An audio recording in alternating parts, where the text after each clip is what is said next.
welcome, all you HOTS fans. I am Omster, and tonight we've got a heroic div match between 9 to 5 and Heavy Hitters. Uh, the coin flip was won by 9 to 5, and they wanted first pick. So, map choice did go to Heavy Hitters, and they chose Alterac Pass.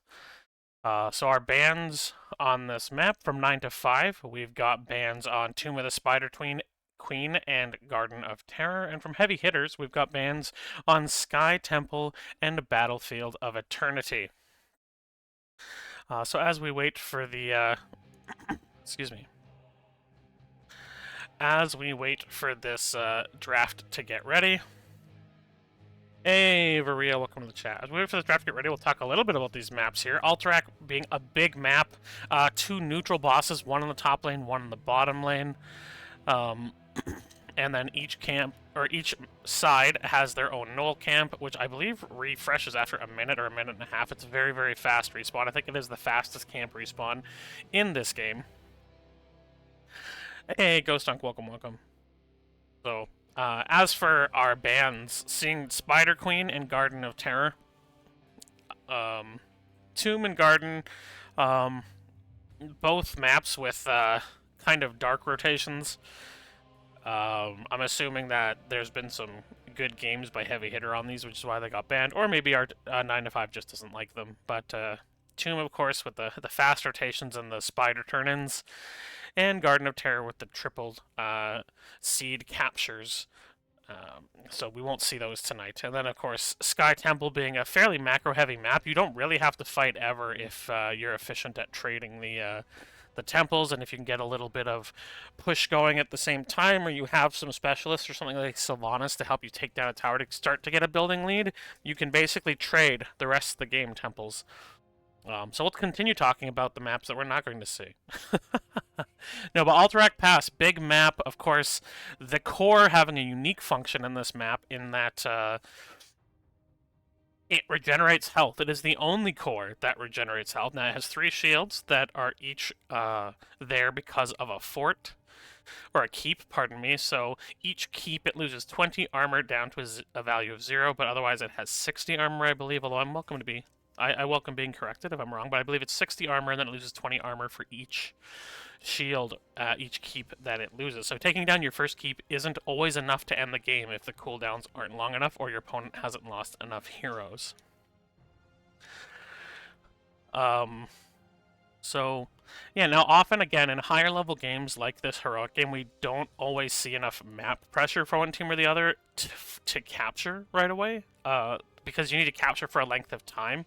I believe even the first one is 20 seconds long, and if anyone from the opposing team can cancel that channel, or even if the minions can cancel the channel, it stops counting down. So you need to have enough control to not just take the point, but hold the point, both against your opponents and the little minions that guard the camps. So this is a map where there's a lot of different ways to win. You can win in macro, you can win in team fights in the middle, and kind of anything in between. A lot of ways to win, and the draft will show us how these teams would like to try winning this game. So we will have 9 to 5 on the left. We will have Heavy Hitters on the right, as we see on the overlay. And we have just gotten ours from our team, so we expect to pop into this draft shortly. Welcome to everyone watching heroic level HOTS on this lovely Thursday night.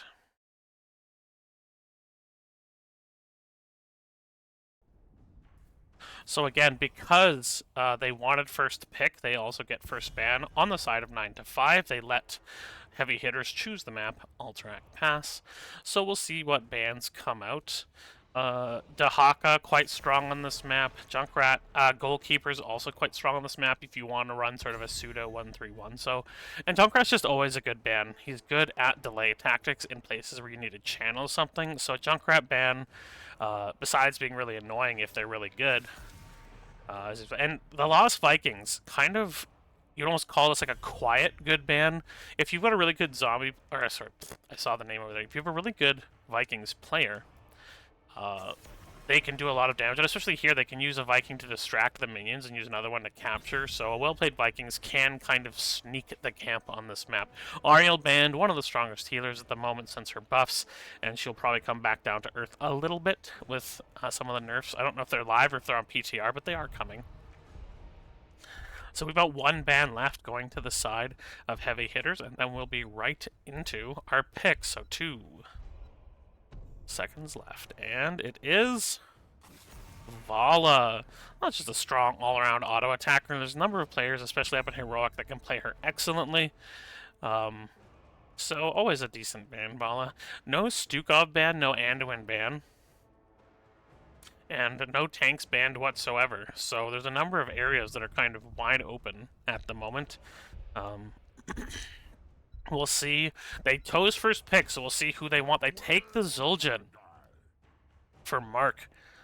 Or maybe not for Mark, but the Instalock, Garrosh, and then the Mephisto. So looking for fight control, and Mephisto can really spread a lot of damage when played well. And I have to assume if you're picking him in a Heroic Div, you can play him well. Mephisto doesn't have a huge health pool, but he also isn't super squishy like some other heroes, so he can trade a bit of his damage onto Zul'jin. In the late game, nobody trades well with Zul'jin, but early on he can pressure. And we see the Stitches Anduin, so we have the opportunity for a hook, gorge, and then pull to take someone quite a long ways. And of course, Stitches just puts pressure on isolating members. Can't always do a lot into Garrosh. It really depends. If Uwu Fitting or whoever's playing the tank is a really, really good Stitches, that could be really hard to play, especially the later the game goes. And Anduin, just one of the best healers right now. Heals a lot. His cleanse is also a pull. Very strong healer. The Genji ban, the instant Lucio ban. So not wanting to see the faster rotations or the speed to dodge the Stitches hooks. We see a Medivh pick fairly early in this draft. I'm surprised they went so fast. Usually Medivh is the last pick potential, but they decide Mephisto Medivh is what they want. So that's going to give them portals. That's going to give them opportunities to prevent burst. And it can really counter Stitches when, if the Medivh is really on top of their portals, the Gorge takes you, the pull, and then they just portal out. No big deal. So interesting to see how that plays. I'm always a fan of a good Medivh. And Ragnaros can let the game really delay. He's good at countering pushing objectives like the Raiders in this game. And other than that, he's, I would say, a solid, if not amazing offlaner. We see Artanis coming out. Hoku will be thrilled. And Orphea. Orphea able to dance around. Really good in areas like this with a little bit of extra space. She can hit that Q and dance all around the enemy team. She can also put E's and W's at the edges of Medivh portals, making his life frustrating. And Artanis, a very aggressive offlaner, can really put a ton of pressure onto a Ragnaros and not want him to be in lane anymore. And Rhaegar, I would say, just a very, probably not S tier, but A tier healer. Burst heals, good cleanse, can clear camps and things if needed. So what we've got here are two teams that look like they want to make big plays and have big fights. I'm excited. Game 1 between 9 to 5 and Heavy Hitters starts right now. I mean, once they load in, but let's pretend that right now is perfectly timed, guys. And if you're here like me for some great heroic level action, let's get this party started. In the blue, we have 9 to 5. Uwu Stitches. Uwu Fitting on Stitches. We got Zombie Boss HD on Orphea, Mike Ike on Artanis, Mark on Zul'jin, and Ferret. 102 on Anduin. On the far side of the map, we've got Heavy Hitters. And on that team, we've got Xanthanarium on Mephisto, Tezopako on Garrosh, Dark Horse on Ragnaros, Big Bird Blows on Medivh, and Drunk Unicorn playing the Rhaegar. Early on, we have the Patchwork Creation for Stitches, giving him more healing from his healer. On point, so likely the Q build, the Shadow Waltz build from Orphea, stacking Artanis, so that is never a bad idea, into something like a Rag who has to fight you in melee.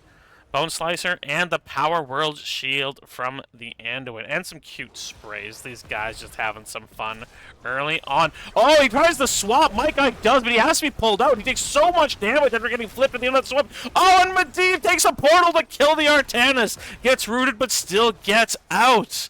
And an aggressive early game. And again, these teams picked characters that have opportunities for huge plays, and Medivh can be a huge playmaker, and right there he was. They're gonna grab Zombie Boss. He's gonna go down as well, and that's 2 kills to none so far for the members of Heavy Hitters. They are getting aggressive, and they want the value this Garrosh can give at this point in the game. So, Ragnaros is alone mid, and Artanis is alone top. And I wouldn't be surprised if Ragnaros tries to desync these waves. He doesn't want to give Artanis stacks if he doesn't have to. Why should he? So we do see the Unyielding Power, the Skull Missile stack from Mephisto. Dark Horse is now giving Mike Ike some stacks, but he manages to stay under his gate to not give up too much. He's rotating now, though, and Mike Ike is going to try to jump on him. He does push his W key. It's set up here. There's the double hit. He continues to stack. We've got E-Build, so Blast Wave from Ragnaros. We've got the Unrivaled Strength from Garrosh, which is pretty standard. Down in the bot lane, Big Bird blows, just an annoying ferret. And Garrosh looking to see if he can interrupt some rotations, annoy some people, as Mark looks for some Zul'jin stacks. We've got Winds of Celerity, so we don't have portal control from Medivh. This is almost unheard of. Everyone I've ever seen takes portal control at 1 for Medivh, but instead the movement speed bonus from Big Bird blows this game. That is interesting. And Totem Build from Rhaegar. So the first camp is cleared in the mid lane for both sides. Camp is down. And both sides seem to be willing to kind of take it easy, but here they come. They're going to try and kill the Artanis. There's the flip. There's the knock-up. He does this stuff. There's the Prism, but he's going to get out here. They're not able to get a kill. And they did spend some resources making that happen. Oh! Great throw there by Tekapasa. Big Bird Blows could have died and lost all 16 of his Arcane Rift stacks there. So both teams making good plays there, but it doesn't result in any kills. Now, both teams' tanks have the ability to displace and put an enemy in a really bad position, and both teams honestly looking to do that. So the first camp is 30 seconds. I was wrong, not 20, it's 30. 30 seemed long for the first one, but no one collecting this bot lane soak as both teams actually look early to see if they can take the camp. Xanthanarium not letting them do so does use it, but oh, that teleport back put him in perfect range for a hook. They're taking so much damage. He's going to go through. They kill Zul'jin, but right back as the kill him in Fista. Tezepaco's taking so much damage, and he does go down. Dark Horse tries to get onto Ferret. He is protected by Big Bird Blows. He's getting a lot of Arcane Rips in here, but Dark House is going to go down as well. Oh, and they hook Drunk Unicorn. Rhaegar taking so much time, and they go for the flip on Big Bird Blows as well, but he does get the portal down and is able to teleport out, so he does not lose his 27 stacks, but he did lose 4 teammates to 0. No, not to 0 there. Zul'jin died as well. So I think that was a 4 for 1. A big win from 9 to 5 on this point.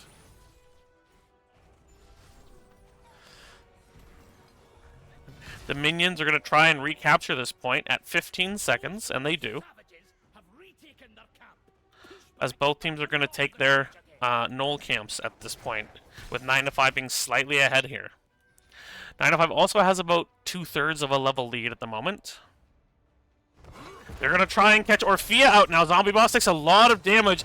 The flip and the knockup is there. Is she going to die? They're trying to. The Arcane Rift comes out. No! They can't kill her with the Arcane Rift damage. She is alive, and they needed someone there who could output damage. While they're down there, the blue team takes advantage of the map pressure and recapture the point. They're going to get it. Down to 5 seconds. No one there to stop them. They will get their dwarven friends to help them out. Thunder! Send your raiders! It's time to crush the orcs! So, Mike Ike is clearing here with Artanis in the mid lane. Not the fastest clear in the world, but not the worst either. And Tezepaco was all alone in the bot lane. This is a bit of an odd setup. You got 4 members here, and none of them is the tank. Xanthanarium. Big Bird Blow's going to try and get some more stacks and come right back with the Raven there. But only half a level away from 10 are the members of 9 to 5. So the members of Heavy Hitters here need to be careful because partway through this, as walls go down, now Ragnaros is going to pop his trait here, giving him the opportunity to just instantly de-push this. And seeing that, the members of 9 to 5 do back away. They're trying to mount up, but Ragnaros is actually doing a good job using that trait and the range of its abilities to keep them from mounting up. Mike Ike will come mid as Tezzapako attempts to kill this. They have lost the gate in mid, the gate in top, and in the bottom they will lose that gate also. Hens do come in. We have the Laser Beam, Purifier Beam from Artanis, Gorge from Stitches. We've got the Crushing Jaws from Morphea, Taz Dingo, and Light Bomb. And without 10, the members of Heavy Hitters are going to have to give up this fort. There's 3 full health minions here, down to 2, well, 1.5, I guess. But yeah, this fort will go down, and without basically a perfect portal with people coming in, they're going to have to give this away. It looks like they're setting up for boss now, and they are. With Garrosh in the bottom and the speed with which these auto attackers can take this boss, it seems impossible Heavy Hitters is going to be able to contest this, which means damage is almost certainly going to come onto their keep gate in the top lane. Ragnaros is going to send his Lava Wave in the bot lane so they don't have to capture that, and they do take their Knolls in the mid lane, so all 5, or at least 4, are going to come up and try to push this boss away before it does damage here. Orphea in the bot lane. Stitches in the mid. And 4 top. And again, with that vision, the blue team now knows they can go anywhere they want in this map. There's 4 members of Heavy Hitters in the top lane dealing with the boss. Now, Garrosh is peeling away. And now, 9 to 5 looking to take the bottom boss. So when the other team is preoccupied with the top boss, they go for the double boss play. Big Bird Blows is going to scout this out, but it's far too late to have any opportunity to do anything about it. He's going to try for the big play, but he's just a second too late with that ley line. Just a moment too late. Taking a lot of damage here. Does get swapped in, and as Fan likes to say, quest done, time to feed. As he dies after fully stacking. So much damage, and here comes the Light Bomb as well. They're getting onto Rag as well. He's flipped out by Tezzapako, a good flip there, but now the boss is taking out their bottom fort. And the macro of this game, the control of this game has gone completely the way of 9 to 5 so far. They did not choose this map, but dang, do they seem comfortable on it. So we see Durance of Hate from the Mephisto, Decimate from Garrosh, Lava Wave, Leyline, Seal, and the Ancestral Healing from Rhaegar. 13 is hit, which means we're going to see Stitches able to hook people from here all the way over to here. I'm pretty sure it is a global ability after 13. Don't at me. And both teams again going for their null camps. So it's a full level lead now, plus a tiny bit, for 9 to 5. And they're going to look to take the objective again. And this is one of the issues you can have with the Medivh comp, is even if it's played very well, you're giving up a damage slot. You're giving up a ranged DPS slot, and that can really make life a little... Oh, Durance of Hate misses after the flip, and then Mephisto gets Gorge. That's got to feel just awful. Oh, and the timing on the Crushing Jaw is just a bit too late. Tezzapako's taking so much damage, he does go down. And Big Bird Blood's taking a lot of damage. He does protect himself there, but there is the swap. Xanatharian is knocked in, and that is 3 for 0, and it looks like, yes, Rhaegar goes down to a 4 for 0. The team fight on the side to 9 to 5 is just completely overpowering the members of Heavy Hitters. And again, this I love a good Medivh comp. This is struggling, this Medivh comp, into the auto attackers and the throughput. Medivh does really well when he's played into burst comps, things like a Li Ming, things like a Jaina, where a lot of the damage can be mitigated in about a second to a second and a half. But with the throughput of the Artanis, of the Zul'jin, of the Orphea, where their damage is just go, go, go, go, his protection gets a lot less. Jimmy, you shut up. It is global.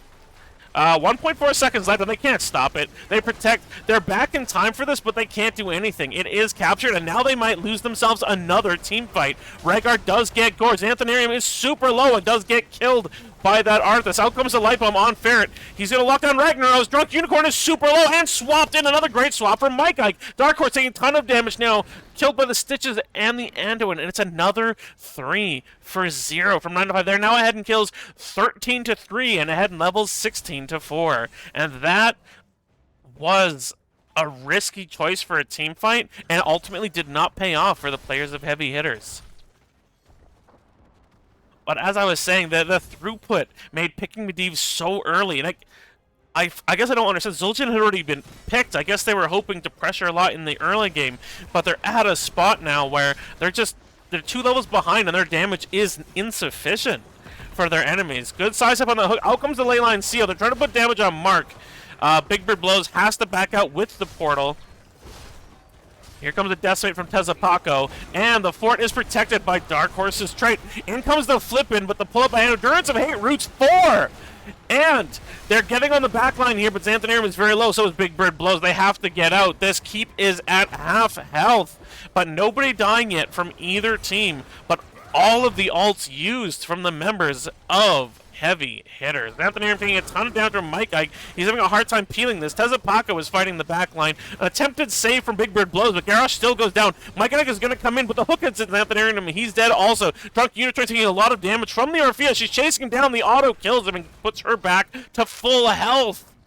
And they're just going to fight the turret. It's another 3-for-0. These team fights, I think if the levels were even, there is the possibility that they'd get a kill, but right now, because of this level differential, they can't kill anyone, and they can't contest, and it is really starting to look murky, starting to look dark for the members of Heavy Hitters. There's always a chance, until the game's over, there's always a chance to come back, but they're going to have to find a successful team fight, which means they're going to have to do it differently than how they've been doing it. Now, it looks like the members of the blue team are looking to take a boss again. All the members of Heavy Hitters are alive, and they are rotating towards this boss since Medivh did sniff it out. So this is a 16-16 fight, although there's still at about 2.5 level advantage. They're being very patient with this. Medivh has vision on when he's going to try and drop the ley line here so they can capture the boss. He does get on it. There is the Gorge. Here comes Endurance of Hate. A big light bomb hits multiple members. Out comes the Ancestral, but it cannot save. It saves Tezepaco, but that means that Rhaegar... Oh! The boss stun! Perfectly timed, and it kills Rhaegar. He's dead. Tezepaco now being chased down by Mike Ike. They're going to take the Medivh portal, but it's another 2-for-0, and they lose the boss there.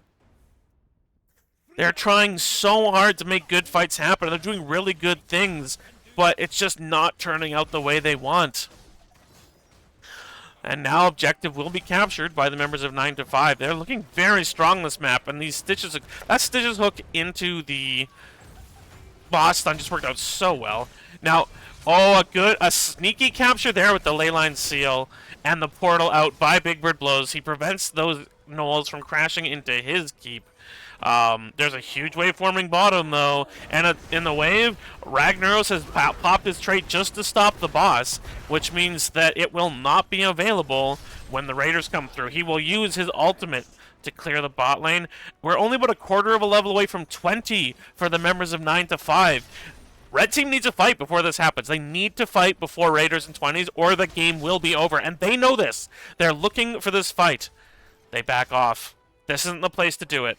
Not with only a half-second left on that camp, and now Vandar will send his Raiders once again in an attempt to crush these orcs once and for all. Ruby Laxama, GG. Well, it might be, but it ain't over till the Stitches Girly sings, so we will see if they can pull off an absolutely magnificent defense. Leyline will be up in 7. Can they make a huge play? They don't have the Lava Wave.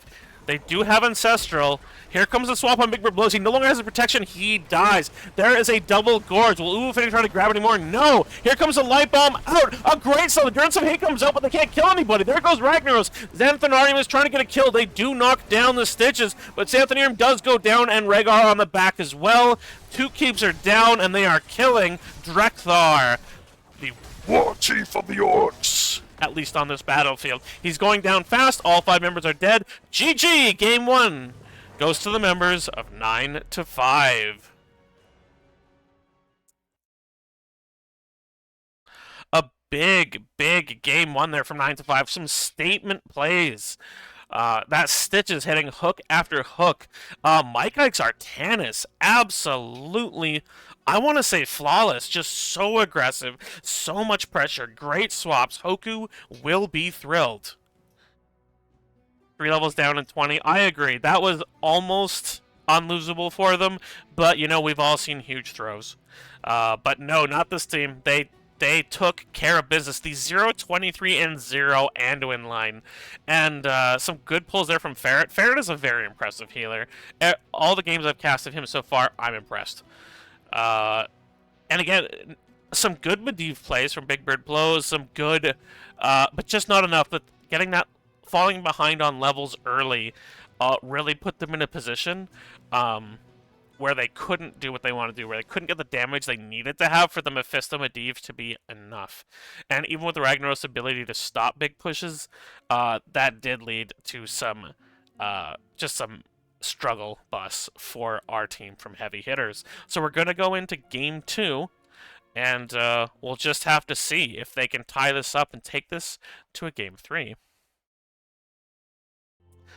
And again, I thought that was exciting. Some really good fights. And again, if it wasn't for the percent health difference and percent damage difference in the levels, I think that gets really exciting. But it's snowballed hard. And so we'll see where we end up in game number 2.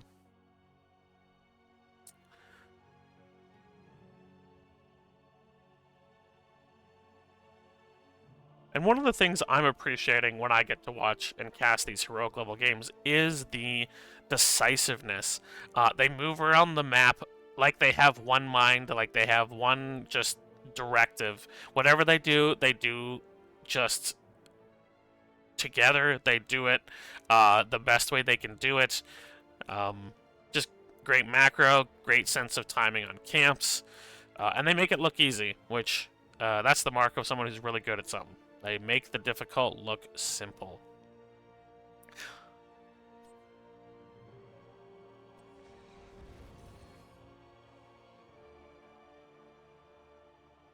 We still haven't heard yet when the where the next map will be.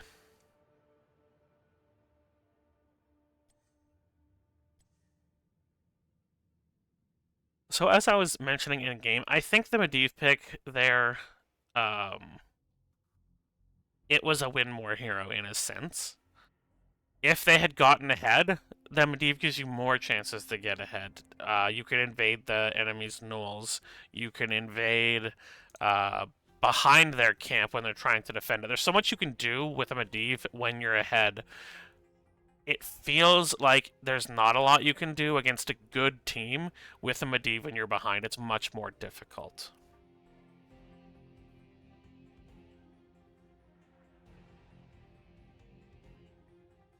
So, it looks like game number 2 will be played on Cursed Hollow, and Heavy Hitters picked this map.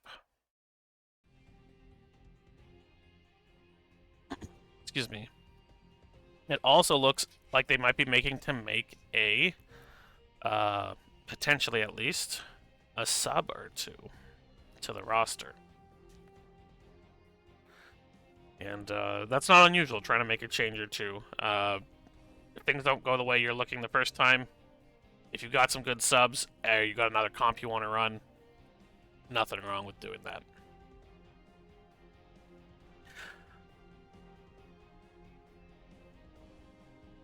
So first pick will once again be in the hands of 9 to 5. They had a draft they wanted, and they took it on the first pick last time. They prioritized out Zul'jin. It did look good. It did good damage. And I mean, the good Zul'jin plays aren't as flashy because he's just hitting lots of good auto attacks. It's more about really excellent positioning. You don't tend to see like, oh, that's amazing, like a big hook or a big flip from the tanks or a huge pull from Anduin, but just quietly doing his job, killing everybody. They prioritized it and it worked. And again, the output he can get with Mike X Artanis just pushing in the back or distracting the back line he got a lot of advantage from it. He got a lot of value out of it, and the Medivh comp was unfortunately unable to jump into it. So we're going to pop into game number 2 here. The draft will be coming up shortly. And we'll see if this... So Garden of Terror was banned by 9 to 5, so Cursed Hollow, I would say, is probably a map that is... I would say it's probably most similar in map behavior and an objective to Garden of Terror. And so if that is a map that, or a style of map that 9 to 5 doesn't like, that may be why Heavy Hitters chose it. Not just they're comfortable on it, but if they think their opponents are uncomfortable on it, they brought in a couple of, they've substituted a couple of their players. So as we go into draft, we now see K-Star and Anti-Entropy. I am old and don't have a good memory, so I can't tell you who they're coming in for, but I don't remember yelling those names last time. So we do have some changes. First ban will be Dahaka. Very, very strong offlaner, good on a map like this, and lots of bushes for him to activate his speed trait in. So just a great ban if you're not planning on first picking it. Looks like we might get close to the full time for the ban from the red team, and you wonder if there's anything they saw last game they don't want to see. They're still going to ban the Vikings, which they banned last time, so there must be a great Viking threat on the side of 9 to 5. And the Junkrat banned again. Another character that just, on maps where there's things like tributes or something you have to channel, very frustrating. And with all the tight chokes and corridors you see on this map, the mines and the traps of Junkrat can really get some value in. So a very good decision to ban that character. We'll see what the final ban in the first ban phase is, coming out right away here. 2, 1, Stitches. And a good ban. Umu Fitting's Stitches in the last game, very, very dangerous. And definitely helped them to get that lead that they maintained firm hold of until they ended the game. So they'll take their first pick. Valo was banned this last time, and now it's chosen. Mark, very strong on these auto attackers. Zildjian's strong. I've seen his Valo before, also good. So it looks like the blue team just really likes getting Mark onto a strong auto attacker. Brightwing will be the choice from K-Star here. And Mephisto again on Xanthanarium. And again, if he's not multiple levels behind, a mage that's capable of scaling well and getting lots of damage out. Anubarak is the pick this time, the hard engaged tank with his E and the big stuns from his Qs. And that Cocoon, of course, forcing the enemy team to either free their teammate or fight down a member. And when played well, Anubarak can be absolutely devastating. If his E hits 2 or 3 people, it can absolutely change the course of a team fight. Or Fia picked again by Zombie Boss, and he did have some really good moments on that hero during Game 1. So we're going to go into our second ban phase now. And we have 2 really mobile damage dealers on the side of 9 to 5. Both Orphea and Vala can get out of skill shots, can use their mid-range on auto attacks fairly effectively. Just because their mobility, and Orphea also has sustain, Vala can talent into sustain. So, the Anduin ban. Now that is a good choice. Such a powerful healer, and trying to force your opponents onto something else. Although Ferret Stukov is disgusting. I've cast it. I would never want to play against it. You might as well remove the keys from your keyboard. That guy's silence puddles are ridiculous. So, Joe, the final ban. We're going to see the Garrosh again from Tazopako. He did have some good throws. He did have some good saving throws. Haha, D&D reference. So we'll get to see the Garrosh out again, this time into the Anubarak, and the Sonya will be the offlaner this time. Much better at fighting in a one-on-one fight, and even a team fight, than Ragnaros is this Sonya. So it's going to give Dark Horse a little bit more survivability, and I would argue a bit more damage, at the expense of not having a global ultimate. We're going to see Rexar in the offlane, another interesting hero. It's always fun to see when they pick something new. Rexar can be punished by a good Sonya if the Rexar is not that strong, but a good Rexar is fascinating to watch. and is good at scouting. Stukov is the pick for Furret. Heaven help me, I feel sorry. Like, Mephisto can't do nearly as much when there's a puddle under him. Brightwing can't blink heal or get out. It can be infuriating. And the Genji comes out this time. So Mephisto, Genji. Mephisto good at getting out the early damage. Genji good at finishing people off and then jumping back in. No, it looks like... oh, they're swapping around for jokes. You guys are messing with me. Both teams have really interesting comps that both want to have the huge 5v5 team fights. We'll see where this goes. Game 2 of 9-5 versus Heavy Hitters is about to start right now.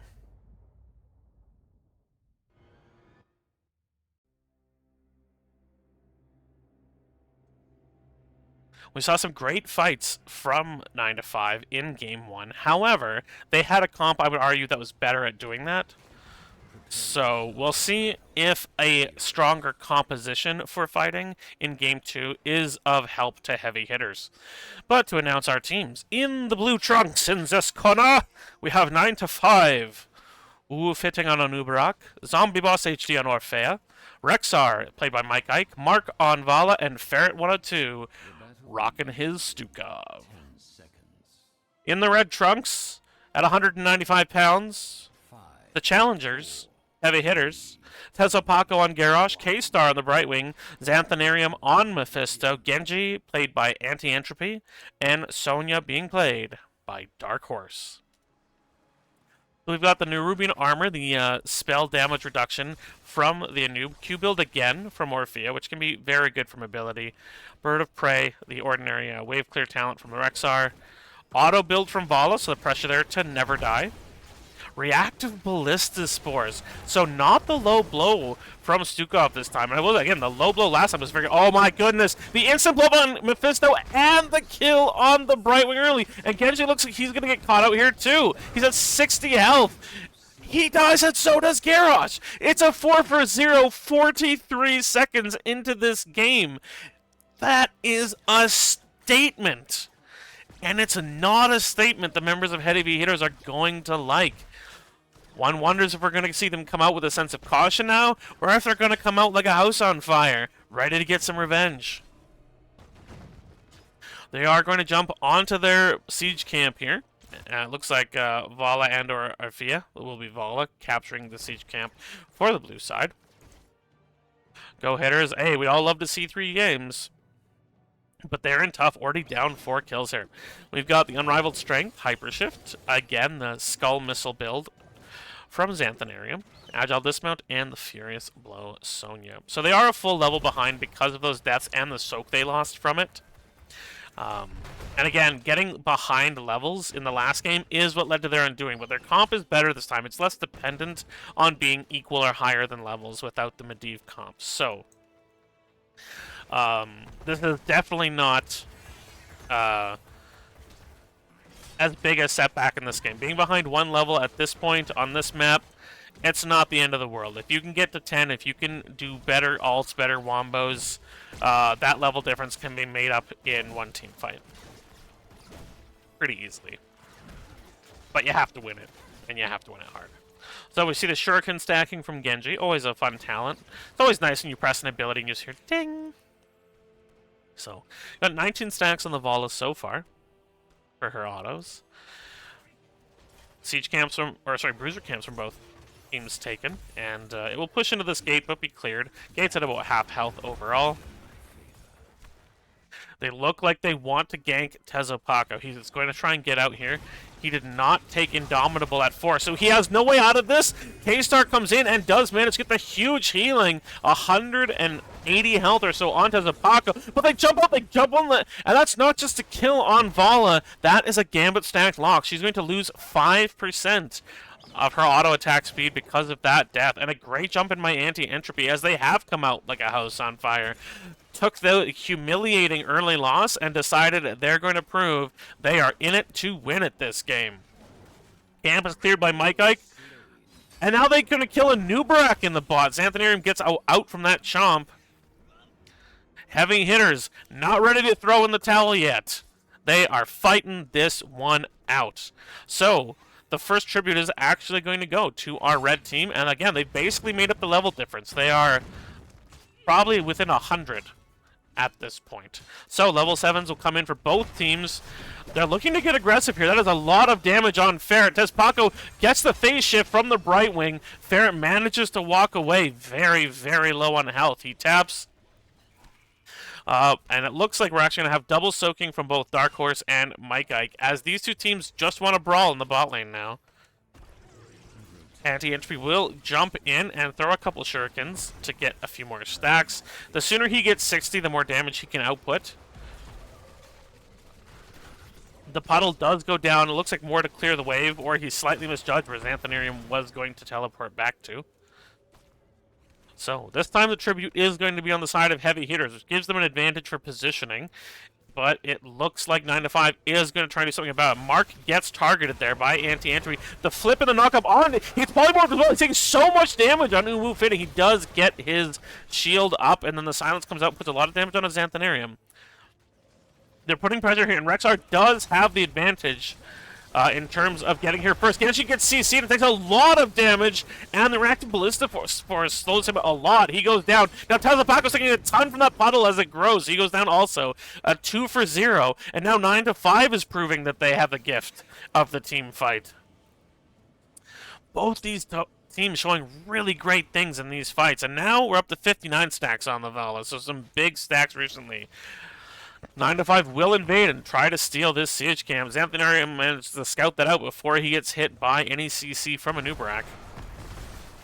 For sure, put some damage on. Anti-Entropy is going to come in as well, as they just try to maybe push away 9to5, who chooses to go. They got what they wanted. They wanted the siege camp. They took it.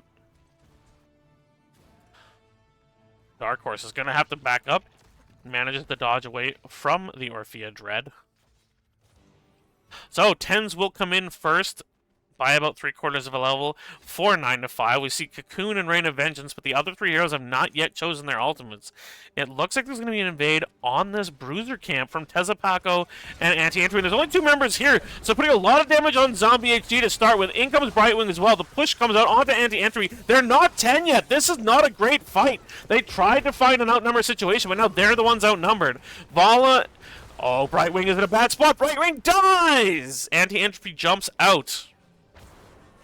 And once again, they tried to find an outnumbered situation, but they took a 9 versus 10 fight where their opponents could rotate on them quickly, and now they're going to have to cede this tribute over to the members of 9to5. It looks like they're still looking to walk in, but Sonya's top again and Mephisto's bot, so this is a give up, although it is only the second, so they don't have to worry about a curse quite yet. We see actually Beastia Wrath here for more Misha damage as opposed to Boar's Rain of Vengeance. The shove as opposed to the flailing swipe, and crushing jaws again. 10s have now come in for our red team, so we got Decimate, Blink Heal, Durance of Hate, X-Strike, and Leap. And this does give a lot more wombo combo opportunities. A Leap into a Durance into an X-Strike could potentially do a lot of damage. If they can land that on the likes of Stukov Vala or Stukov Orphea, that's a one-team fight right there. So that, I believe, is what the members of Heavy Hitters is hoping to go for here, to get an outnumbered fight, to hit some big wombo ults. But again, they're outnumbered 5-3 here. Genji is starting to rotate down and is going to put some pressure on Mark. This is an interesting 1v1. Here, out comes the Durance of Hate. A big silence on Tezpaco. The Crushing Jaws comes out. Anti-Entropy did have to flee. There is the flip, but the E out by Uwu Fitting. Dark Horse is jumping on, and there is the leap onto Zombie Boss, but the shove manages to keep her alive. Xanthanarium doesn't get the W up, so Zombie Boss takes only a Skull Missile there. Dark Horse taking so much damage from the Rexar autos here, and is going to go down! A Nubarak is flipped and has no more mana left, so it looks like this may be a 1-for-1 trade. They do break that wall, though, and he gets out! With only about 1/4 of his health, he lives as his team desperately kills this edge of wall, so he can just walk out. Now Genji's almost finished his Q stacks, which will make him a little burstier, and he can go Shingon later. Now, 9 to 5 is going for their boss, and last game they had some really good boss plays. They do flip root, and they blow up Orphea very, very quickly, but this boss is almost dead. They're not going to back off of it. And boss is captured by the members of 9 to 5, although they do lose Orphea during that time. The tributes are 2-2 at the moment. Next tribute will gain a curse for their team. This boss almost feels a little early because it's not going to help in terms of distracting the team during a tribute. It will be cleared before the tribute becomes a problem. Cocoon does come out on Garrus, but again, does not seem like it's going to accomplish very much here. It may have been used simply to dissuade an engage, since Orphea is still coming back. Tribute's been announced. It will spawn in 17 seconds. Vala may be hoping to hit 100 stacks by the time we get to Tribute. And Rexar is rotating as well, using Misha for vision on this bush and on that bush. Misha just likes hanging out in bush, you know. She's a very good girl. Hi, Misha. So far, it's not contested. It's going to be Entropy throws all, but he misses the first one. Oh, but he hits the second one. Both teams, this is a standoff. Both teams being very careful. They both want the advantage in this fight. Orphea was capturing, but they didn't realize till just now. They're gonna go. They hit Vala, but they don't kill her. Oh, she takes so much damage, and the silence comes out, but Vala is dead first. Brightwing follows immediately after. Here comes the attempted leap, but the silence came out. That's so much damage on Tamisha. She does go down. Uwu Fitting is dueling on that side. Mike Ike is getting caught over here. Rexar goes down. They flip in the Orphea. She's going to take a lot of damage. She's trying to kill Xanthanarium, but he gets flipped out by Tezopako. He's trying to find himself in a position where those Qs can't land, and he does! The outplay by Xanthanarium means he does not die to Orphea, and that is a 3-for-1. And Ferret almost goes down too. It wasn't the wombo combo you drop in your head, but Heavy Hitters, a big team fight, gets the curse and is going to get some buildings out of this. As Orphea and Rexar still need to respawn and then comes lane to defend. Some big attacks there. Anti-Entropy, oh, he gets a little too ham and cheese on that Genji. The Cocoon comes out on to the Sonya. Tezopaka is taking so much damage. He is going to go down. Now the silence underneath the Sonya. She's going to walk out. She's going to try and spin. She dies too.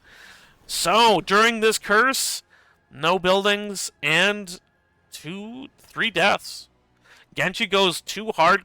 Sonya gets cocooned, and then again, Ferret's absolutely fantastic puddles, meaning Sonya cannot safely leave that cocoon. 16 will come out for the members of 9 to 5. As we're seeing some of the best fighting of the series now in Game 2. With both teams on teamfight comps, this is awesome. So it looks like they're going to take their Bruiser camp first. Ferret is looking at this. He does get polymorphed because they don't know who else might come in. And the Ian is going to come. Uwu Fitting is there, and the puddle comes in as well. Here comes the Crushing Jaws. It catches Tezopako on the point. Big fight. There comes the extra kick. Kills Orphea, but Garros goes down as well. A lot of damage coming in from Dark Horse and from Xanthanarium. There goes the Stukov. There goes the Vala. And it is now, the Cocoon comes out. Uwu Fitting, now it's a lot of damage on the Brightwing, but she manages to blink out, and she polymorphs. And she lives! They polymorph the Misha, and then they manage to kill Rexar so Misha cannot chase anymore. That is a 5-for-1 team fight. They're gonna go for their boss. And again, these teams are taking turns winning huge team fights. It feels like this game is gonna eventually turn into the right big team fight. Just ends the game, and who's that gonna be? Manticore is going to come out from Vala here, so now she's getting extremely powerful. She has died 3 times, so 3 of her Gambit stacks are gone. That's 15% of her 25% attack speed gone as the boss is captured by Heavy Hitters. She does have Manticore and Gloom, which gives her defense from spell damage and big chunks on the Garrosh. The Garrosh died immediately in the fight, and that wasn't the problem. Xanthanarium's Mephisto, now that they're on even power EVA levels, is looking so powerful this game. He's dipping and dodging. We do see the thrill of the hunt from Rexar. Just straight Q builds, basically, from Orphea here. Epic Center, or Epic Enter, from a noob. We got Criterize from our Brightwing in this game. Final Cut and Shingon. So, Genji's extremely bursty. With this finished and being able to refill 3 more shuriken when he uses his trait to flip, and Shingon, he can do a ton of damage in about 3 seconds. They're going to engage. Here they come. Mike gets jumped on. The puddle comes up with turns and hate comes out as well. A ton of damage onto Nubrak. He goes down so quickly. These decimates come out. Mike is so low. He's trying to stay up long enough for Misha to make a difference, but Misha's dead. Mark now takes so much damage. Blown up. Heavy Hitters wins another 3-for-0. They steal that camp. They're taking this game over. They're now up 2 buildings. They're up 14-13 in kills, and they're up a full level. They're going to look to take this gate, but if they're not careful, we're going to see what happened last time. They overstayed and lost 3 heroes. Although there's 20 more seconds before Nubrak is back alive. So they're going to be the first one to 20. He's looking to see if he can get... Oh, he's taking so much of those reactive ballistas for us are really, really slowing down the attempts to come in here. Orphea did come in behind them. This is interesting. I didn't realize they hadn't got this part yet. They're trying to take the keep with the camp while they also take the... There is the leap, though, onto Orphea, and she staggers a death. That is not what you want if you're the members of 9-5. Mick True, thank you for the follow. Appreciate it. If we can get to 50, we can affiliate. Yay. Now let's just try and give more to you guys as well. The boss capture attempt. Now, this is pinged as dangerous, but Orphea's dead for 30 more seconds. As long as they don't take too much damage from this, and it seems like they're not, this is going to be an easy capture. It's going to straight onto that keep in the bot lane, where a tower's down, the other one's low, and the gate is at, I don't know, 6 HP. The siege camp on the top is getting work done, but the pressure is entirely against the members of 9-5 right now, and if things keep up the way they are, we might see a 3-game series, guys, and that's what we all hope for. Well, not if you're one of these teams. You want the stat points that come from a domination, but everyone but those teams. Specifically 9-5. I mean, the reverse sweep is on the minds of our guys from Heavy Hitters. They're looking to make it happen. This keep is at about 15% health. They consider sieging it, back off, looking for safer opportunities. They are hoping that the next tribute spawns before blue hits 20. That is your dream scenario if you're the red team. So they're looking to find a rotational mistake from the members of 9-5. They're in their jungle, just... Can we find you? Can we find you? They back off. They're going to take their bruiser camp here.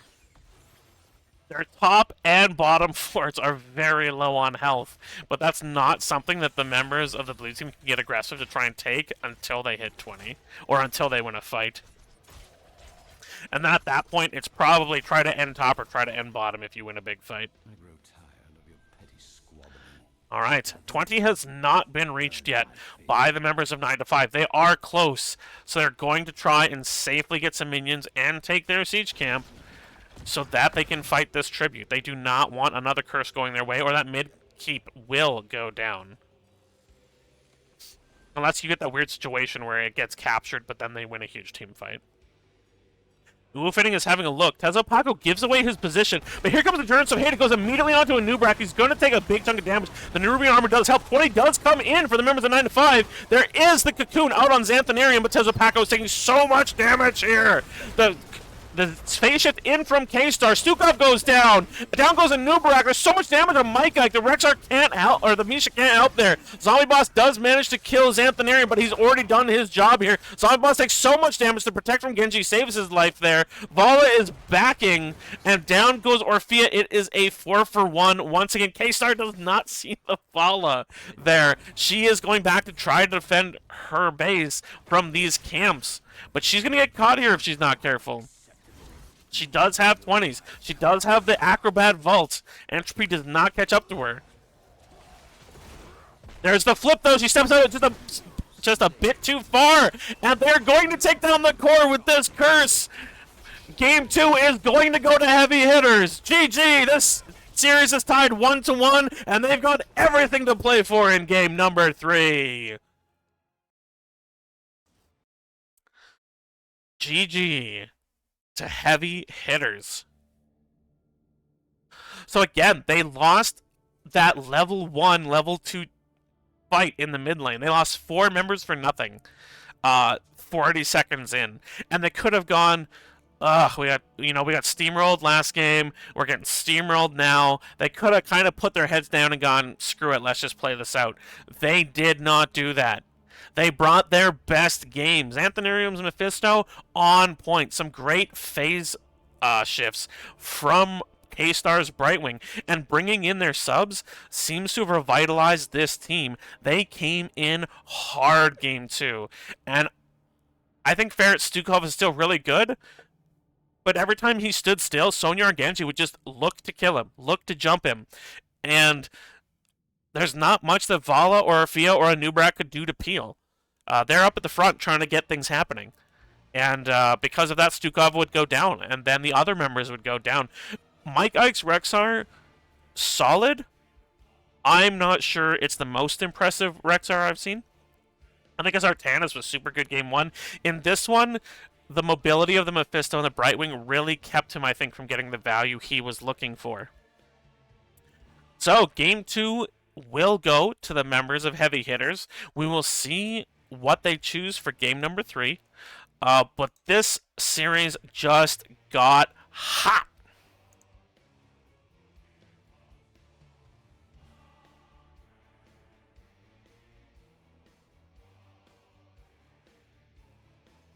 Game number 3 has been chosen. We are visiting Towers of Doom. Probably the most powerful macro map in this map pool. I've heard this map described as, this is the map you pick when you just know you're better than them, and you just want to beat them. So I'm curious to see who has picked this.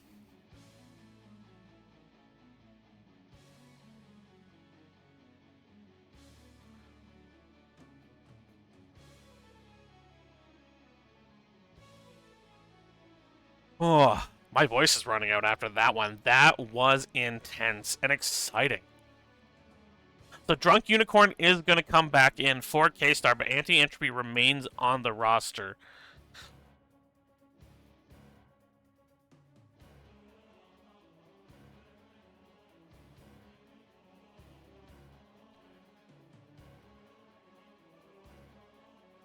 So this is map pick this time from 9 to 5. So they are confident in their ability. Oh, sorry, that's not the run. They're confident in their ability to out macro this.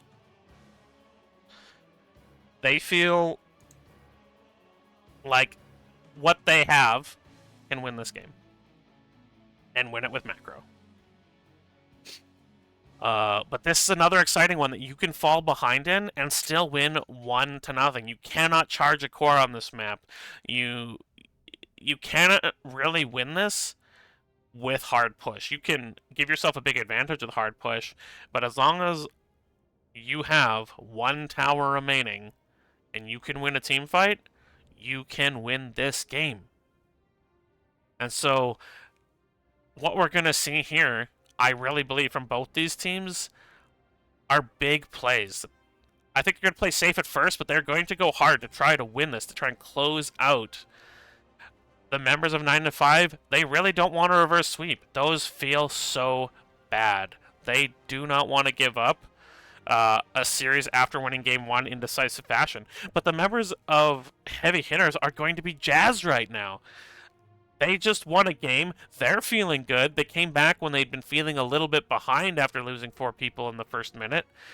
They're riding high right now. They're ready to reverse sweep, and they are ready to make it happen. So we'll see which team is going to make this happen.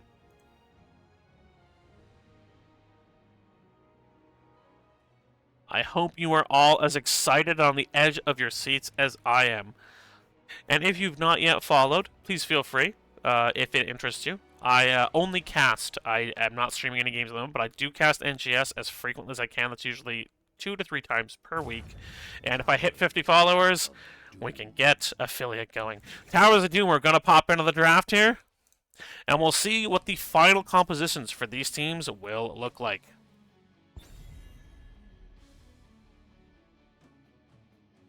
So, because map pick this time was 9 to 5, our first ban and first pick will go over to the side of Heavy Hitters. Lost, Vikings banned again. Another one. So 3 maps in a row where Vikings can be very, very effective. And there must be, I don't know who it would be, but there must be an amazing Vikings player on the far team because this is the 3rd time Vikings have been the first ban. Heavy hitters are not going to let Balog, Eric, and Olaf take them down in this series. The Hawker gets banned out. Another strong, strong map for the leader of the Zerg. And again, he's overall good. He can double soak top mid. He can show up to fights anywhere on the map. Great ban. Stitches banned again, and again, Ubu Fitting's Stitches was insanely good in game 1. It makes sense they'd want to get rid of him here. Dunkrat also banned all 3 games. So we will not see our Australian Giggle Boy played in this series. So, first pick. We'll go over to the side of heavy hitters, and they will need to tell us who they prioritize number 1. It's an Anduin. They want the best healer available right now. Now, Arya was banned in game 1, but she has not been banned since, and she was not picked in game 2. We see the Varian Stukov combo. This is deadly from this team. I've cast it before. It is so strong. So they're looking for the blow-up comp here. And I am stoked. Ferret and Fitting can just delete someone with Taunt Puddle. We're going to see Garrosh and Mephisto again. So consistently, all 3 games, we've seen Tezapako on Garrosh, Xanthanarium on Mephisto. He looked just a world of magnitude better in game number 2 with that Mephisto once they weren't behind. Dodging skill shots, killing people, and even with the threat of the Stukov puddle, he never really found himself in a bad position. He killed and killed and killed, and even when he died, he had everyone so low that Genji could come finish them off. So we'll see whether he looks like game 1 Mephisto or game 2 Mephisto. Genji does get pulled out, and that makes sense.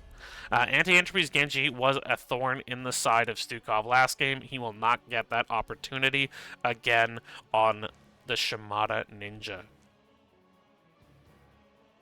Our final ban is Vala. Mark's Vala is usually really good. I thought last game he got jumped on fairly easily, but they did have the Genji for that. So I wonder if that's a ban because they couldn't bring Genji to distract Mark from just autoing. Because historically, Mark is a strong Vala. So the next 2 picks will go to the side of 9 to 5. They've got 6 seconds left to pick 2 heroes. And they are going to go with Zul'jin, which we saw in game 1. And Orphea. So Zombie Boss will be on Orphea all 3 games. This is the same damage picks they had in game 1. Although I doubt they go with the Artanis again. He's just not that strong on Towers of Doom. Not one of his best maps. Although technically both of his ults can be used to stall, but other than that, there's better options. The last 2 picks coming in, we're going to need a damage dealer and an offlaner for the members of heavy hitters unless they're just going to go bonkers here. We see the Leoric and the Hanzo. So we've got some really good distance. He can't play Genji, he's playing Hanzo. Anti-Entropy is on a Shimada kick tonight. He is Gangoed. May the dragon consume you. I like doing voices even when I'm not good at them. The final pick in this game is going to belong to the offlaner, Mike Ike. What is he going to take to duel this Leoric with? Sonya. A good choice into Leoric. Totally a skill matchup, at least in my opinion. Yeah, Tezo, Gary, and Xana Mep, 3 games in a row. So what we have here are 2 teams that can do dual lane offlane. They have the ability to do some pretty grody fights. The Varian Stukov is terrifying from Fitting and Ferret on the side of 9 to 5. I've seen it. I would never want to play against it because there would just be urine in my chair all the time, who peed in my pants. You think we need more bans in HOTS, and you've heard people say it. I think more bans in Pro could be interesting. That's why we love things like, what's it called? Meta Madness that Caldor streams, when they actually take some of the most popular characters out of the game to make the meta adjusting. You know what? I love that about Div E, people play what they're comfortable on instead of what the meta strongest picks are. So I think Heroic has its own beauty, but I think Div E, Div D, Div C, they just pick fun heroes. So, you know, it balances out, in my opinion. The battle begins in Meta Madness is great, though. So, on the blue side, in this final deciding Game 3, we've got 9-5. Uwu Fitting on Varian, Zombie Boss HD on his Orphea, Mike Ike on Sonya, Mark on the Zul'jin, and Ferret102 playing his dead Russian admiral animated by, I don't know, spores, fungus, Zerg poop. Stukov. On the right side, in red, we have heavy hitters. For the Horde! Tezopako on Garrosh. Anduin for the, not Horde, I forget what that side's called, for the light, is playing by Drunken Unicorn. Xanthanarium is on Mephisto. Leoric is being played by Dark Horse. And Anti-Entropy is getting the full collection of Shimada Brothers by playing Hanzo after he played Genji in Game 1. Offlaners are doing offlaner things. They're going to rotate to the bot lane now. So we're seeing overpowered. This puts a surprising amount of damage into Varian's pocket, actually, for the taunt puddle combo. When he blocks that auto and gets the next his next auto out, it often surprises players just how much burst that does. Q build for RBA once again. We see the Furious Blow.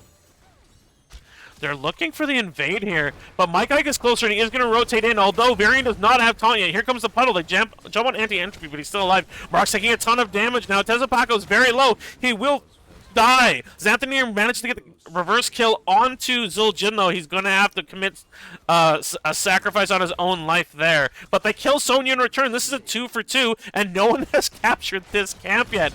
This is a knockdown, drag-out, slobber-knocker of a fight, and I love it.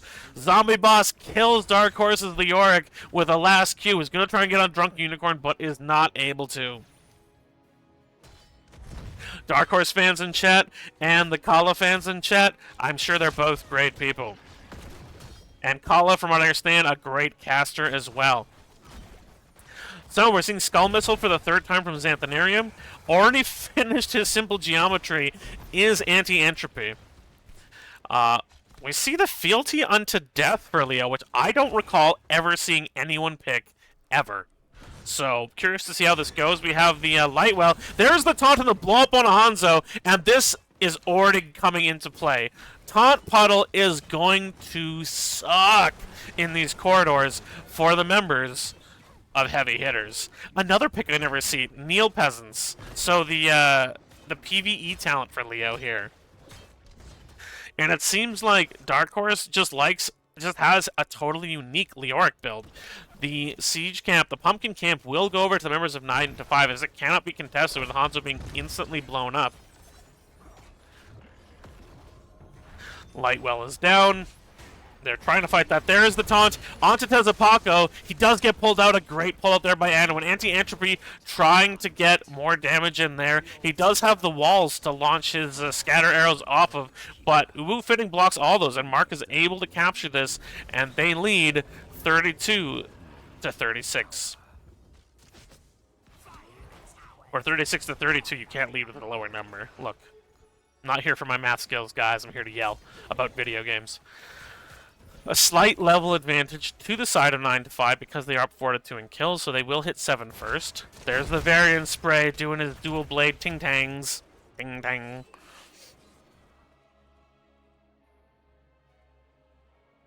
And offlaners are doing offlaner things. Uwu Fitting just looking for this Tom Puddle combo now. He has the easiest life in this game at this point. If I press E, then R, thing die. If Anduin pull is down. That's basically the life of Uwu Fitting right now. So he basically can have a nap in his chair. As long as he's got something nearby to press his E, then his R, he's good. Out comes the puddle. They manage to grab it. And that's not the shout at Uwu Fitting at all. Please don't get me wrong. He's been playing tank incredibly this series. Taunt Anduin with the Stukov puddle underneath is a very specific and simple brand of HOTS. Dark Horse does go to the top lane here. He does not. He manages to press the E before he gets taunted by Varian. So he does not die.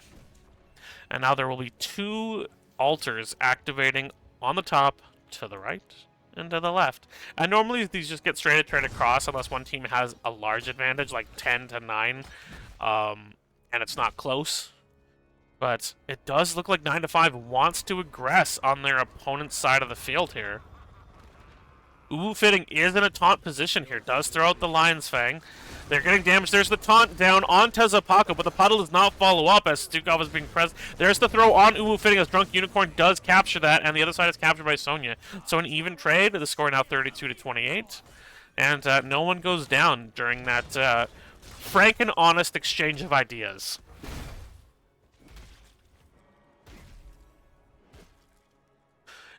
And NGS Meta Madness last year. So I'm also trying to catch one chat.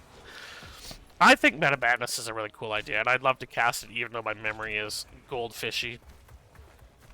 They're looking for the invade again. They're going to put some damage down on Tezapaka, but the camp is captured, and they can't get to a good spear by Sonya, though. Is he going to get out? No! So much damage, and this time it is the low blow Stukov. He does not go with the reactive Ballista Spores this time, and now that low blow is blowing people up. So without their tanks, Anthony has to be careful here, but he does snap back to his previous trajectory. He's hitting some skull missiles left and right here, trying to finish off his stacks. But 10 is hit first, so we see the Warbringer. Eternal Feast this time. Last 2 times, Zombie Boss took Crushing Jaws, so the Eternal Feast is a change-up in his build. Leap from Sonya to Zdingo from Zul'jin, and the Flailing Swipe. He used Massive Shovel last time, so again, they're making adjustments with their ultimates based on what they would like to accomplish. Dark Horse and Tezapaka look at jumping on Mike Ike, but he does have Leap, so I guess they were just hoping to burn that. There's only 1 altar up this time, and 10s have just been reached by the members of our red team. They do see Fitting looking for the surprise taunt out of this bush as they go to rotate. They are going to look at their own camp here. Decimate, Light Bomb, Endurance of Hate, Entomb, and Arrow. So again, a big Wombo combo comp. Ultimates that can AoE, capture, and blow people up coming out of this red team. There's the taunt and the Eternal Feast and the Silence, a Light Bomb, but he has to be pulled out, so he hits nobody. The Endurance of Hate comes out. Dark Horse does hit Ferret with the Entomb, but he just gets swiped away and doesn't manage to get any value out of it. So, a lot of ultimates are down and no one is dead. Noticeably, Mike Ike still has Leap. He could make a play here. Zul'jin is extremely low. The puddle comes out and Xanthanarium is silenced. He does go down. And once again, the low blow is causing a huge problem for the members of Heavy Hitters. It's hard to hit big wombo combos when a big purple puddle with an octopus face is going, "Ab, ab, ab, ab, ab, ab." Yeah, that just did to Tezapaka there. Octopuses suck. Not taking Intimidate by Garrosh. He didn't take it last time either, and I am quite surprised. I thought Indomitable was kind of a must-take. Now, maybe he feels the pull from Anduin means he doesn't need it, but yeah, I guess maybe the logic is, honestly, and I'm not an expert, I think maybe it's, if the puddle's already underneath of me from the taunt, when am I going to get Indomitable off? Because you can't click it when you're silenced, so... But I do think when you see the variant come in, you pop the Unstoppable and try not to get murderated. Oh, the charge in, but there goes the flip, and now he's rooted. He takes the Dragon here. The Endurance Fate comes out as well. It is a 4v4, and Zul'jin goes down very quickly there to the ultimates from the members of Heavy Hitters. They are now chasing, but this is not their turret anymore. So this is... Oh, here comes the Light Bomb out. They try to catch it, but it doesn't hit anyone. Tezapaka is going to go down here. He almost survives, but finally is killed. Ferret tries to chase down Unicorn as we have supportal combat over here. And here comes the puddle. It kills Anduin. Sonya has come down to steal the camp as they actually win that as a 2-for-1 after Zul'jin had gone down. Ferret's puddles looking absolutely stellar this one. Tezapaka never takes it, pretty much. I kind of wondered. It seems like he doesn't like to on Garrosh, and that's... When you're in Heroic Division, I feel like you just kind of have to respect the choices they make. Even if you feel like it's not right, they must have played enough of the hero that they are permitted to choose what they would like to choose at this point. We do have a 13 advantage, but no, 13 has just come out for the members. There's the taunt onto Xanthanarium, and again, the puddle! They are controlling this map over the members. So there's a first capture by Zul'jin, and nobody is able to rotate. He's going to capture another here, and it's going to be 32 to 12 as they're going to get another 5 Raven heads fired over at the Gravekeeper here. Raven Lord being all sassy about it. I'm going to win this game. That's how the Raven Lord talks, you know. But it looks like now there's 2 left here to hold on to this bottom fort. And this can be very stifling for the defensive team here. You feel like you cannot move out. You feel like you shouldn't go anywhere else on the map. But they brought all 5, and they're going to try and make a fight of it while they have the same talent tier. Dark Horse looking for an opportunity to entomb, but again, the puddle puts him in a position where he can't safely do so. They're going to try and take these pumpkins out so there's no more free shots on the core. And it looks like they'll be able to, even as the blue team tries to push it. There's the Taunt on Xanthanarium again. Here comes the feast, but they still get him. The low blow damage, and Zul'jin auto finish him off. The light bomb comes out and stuns too, but it doesn't matter. The flailing swipe knocks back Tezapaka before he can try to even the score with the flip. And this is a composition I'm surprised we didn't see in Game 2. This variant Stukov is something that 9 to 5 knows they can do well, and boy howdy if they're not doing a great job of it in this game. Tezapaka gets incredibly low from the Zul'jin autos. Now, he's only stacked to 13. He's not exactly out of control stacking here. 16 will come out a full, 2 levels ahead for the members of 9 to 5 as 3 altars spawn. Dark Horse is going to try and push back Sonya, but take this wave as well. Sonya taking a bit of a twisty route. They look like they're going to give up the bottom and try to take both the ones at the top here as they put pressure on. Ooh, Entropy does not hit where he wants to with that. They're going to try and kill Sonya. She has to leap over the wall just to survive. Garrosh will take the one to the right, and the one to the left is taken by Xanthanarium, as the bottom one did go over to the members of 9 to 5. But they will now invade and take the Pumpkin Camp. On the attempted rotation, Ferret drops the Squid Mouth. And once again, they're just going to go back to defending the bottom turret that belongs to them now as they try to push in 3 more pumpkins to make the score 26 to 4. It's going to be hard to step up here. There's the stun and the top of the immediate pull. And this time Xanthanarium is saved. But that means that all 3 of these pumpkins are going to get in. They do manage to grab Zul'jin in the Durance of Hate, but the Taz Dingo is keeping him alive such a long time. He steps out. Xanthanarium is going to try to finish him off, and he does die. Ooh, Fitting is so low, but that puddle did so much damage to so many members, and Hanzo is killed and returned by Zombie Boss. The taunt on Xanthanarium, he does manage to go back, but the dread from Orphea kills him. Out comes the Entomb, and Anduin has to pull out his second pull. Zombie Boss does get flipped, but they just don't have the damage right now to do it. Both their damage to are dead, and Dark Horse will go down as well. Tezapaka tries to get out, but another wonderful puddle from the members. Well, just from Ferret. He's got an incredible puddle. All they have to do now is take the boss and end the game. This right here, end game winning condition. And the blue team knows it. They're headed for it. That was a 4-for-1. And this has been a series decided by huge fights. But the variant Stukov, guys, if you're going to be playing 9 to 5 in the upcoming games, don't let them have Stukov variant. Don't let them have it. And that will be, slightly anticlimactically, the end of game number 3. GG! The win of this game in the series to 9 to 5. So I'll give you a quick look at the game summary screen here as I try to see if I can find someone to do an interview as we finish this off.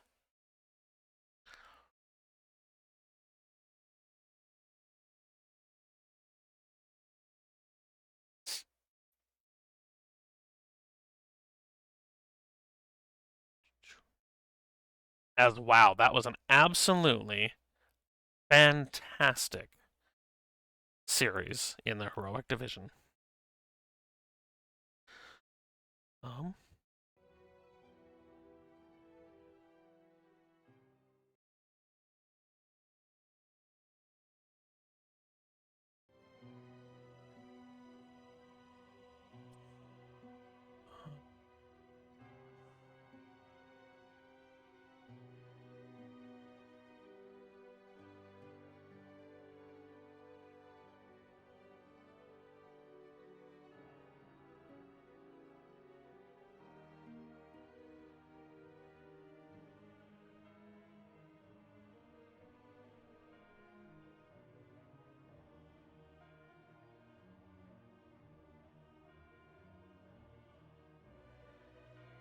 So we've asked our winning team if they can send someone in for a interview, and we can see kind of where the members of 9 to 5 are at after that incredibly intense series. So give us a moment as we see if we can get a winner in here. And it looks like we've got Rats in here with us. Radicus. And then we got a. Yo, what up? Hey, hey, hey, is that Zombie Boss? That is me. I'm the guy. Welcome, welcome. So, an very intense 3-game series. All of them decided by huge team fights. We can start with you, Zombie Boss. You were 3 games in a row you played Orphea. Is that just the character you're most comfortable on, or do you feel like she's one of the strongest mages right now? What makes you bring Orphea to the table 3 games in a row? It's definitely my most comfortable, and you can tell if you've watched me play. I'm just really confident in what she could do and what I can do with her. Especially that second game, even though we lost, there was a section where I knew I could have killed. I think I was getting jumped by 3 of them, and I still almost got a kill, and I think I could have lived if I gotten it. But I think she's really strong, and our team comps that we go just really enable her really hard. Yeah, and I think the game 1 loss on the side of Heavy Hitter, some of that was compositional. The next 2 games, they brought a lot more fight to the table. Game 1, their comp, that Medivh comp was a little bit of not a Hail Mary, but it was not designed to play from behind, and you guys took the lead early. I have been, I wonder if maybe you would like to as well. Ferret's Stukov has been disgusting this season. Do you feel like glazing your teammate on this one? Bro, you have no idea. Yeah, I mean, we ask him to. We almost first picked it every game.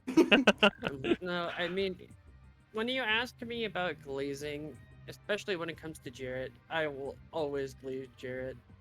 He is our the goat. goat. He's the reason When why I our say- team really exists and it's put together anyways. Doesn't matter that When I'm I the captain, say- it's all Jarrett. I was gonna say, when it comes to about how I said our team comp enables me with Orphea, him on any healer, I swear I never die. Because with my normal healing that I have plus him, I don't feel like I ever die, unless I'm playing really bad. Yeah, he was splendid. Absolutely passed it on. So, game 1 happens. Game 2, you guys get a big lead early. 4 kills in the first 40 seconds. But they come back with just an absolutely incredible will. Going into game 3, what was your guys' thought process like in terms of, not wanting to fall to the reverse sweep? I don't think we were really worried about the reverse sweep. We were just debating what we need to do better for next time and what fell apart. Okay. To be honest with you, I don't think any of us were like scared of the reverse sweep. We know what we did wrong, and we were like, okay, well, we just got to fix it. Simple as that. Mm-hmm. And you absolutely did some tremendous fights, and by the end of the game, a big kill lead from your guys' team. Yeah. Also, we just like more team fighting maps. That's just what we're good at. So getting on a map that isn't super huge was a big reason why we chose second pick. I mean, chose map pick for the last game. Yeah. Paid out big time. You guys took a big advantage and didn't let go. I've seen you guys' variants Dukov in previous matches. I know this is a little bit back on Ferret, but how easy is your life on Varian when Ferret is just hitting puddle after puddle underneath you? Like, do you actually have to think, or do you just kind of mash ER and have a nap? I'm the shot caller in the team anyways, so when it comes to that, either Jarrett will say it or he'd be like, you can look for literally anyone, and I will just say I'm looking for it. And we're usually pretty good on just following it up. It's pretty I don't know. It's easy. Me and Jared have been playing it for years. And back at the day, you would, I'd play Diablo and he'd play Tyrande, and it would just like, even then, he was just perfect on the stuns. He is like the best player when it comes to following up on me I've ever played with. Nice. Well, it was an incredibly entertaining series. We all love it when it goes 3 games. Do you guys have any shout-outs or anything you'd like to say before we finish the cast here? Shout out to me not owning Abathur, or else we would have lost this set. I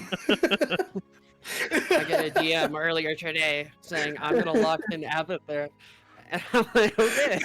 And we get into the game, and he doesn't even own the character. I knew that. I just wanted to say it. Like, Watch out oh for next no, set. well, I have the coins. Don't test me.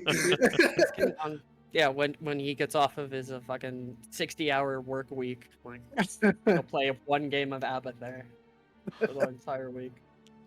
Oh. All right. And the other one I wanted to shout out is my cat, Fred, for being locked out of the room. He's a menace. He was the real hero of this game. Well, that was awesome. Thank you so much, guys. Great job there in a tough-fought 3-game series, and good luck in the games you have coming up in the upcoming weeks here. All right, thank you. Thank you. And that, guys, are our winners from 9 to 5. Thank you so much for joining me here on stream. Again, if you have the opportunity or interested, please feel free to follow. VODs will be on Twitch for 7 days, and if you're not able to catch up or you'd like to re-see something that isn't in 7 days, the YouTube channel is available, Ohmster on YouTube, where you can review VODs there as well. I've been Ohmster. This has been an amazing 3-game series in Season 19 of NGS in the Heroic Division between 9 to 5 and Heavy Hitters that ended up going the way of 9 to 5, 2-1 in a hotly contested match. I hope you all have a great night and go enjoy yourselves some HOTS. Good night.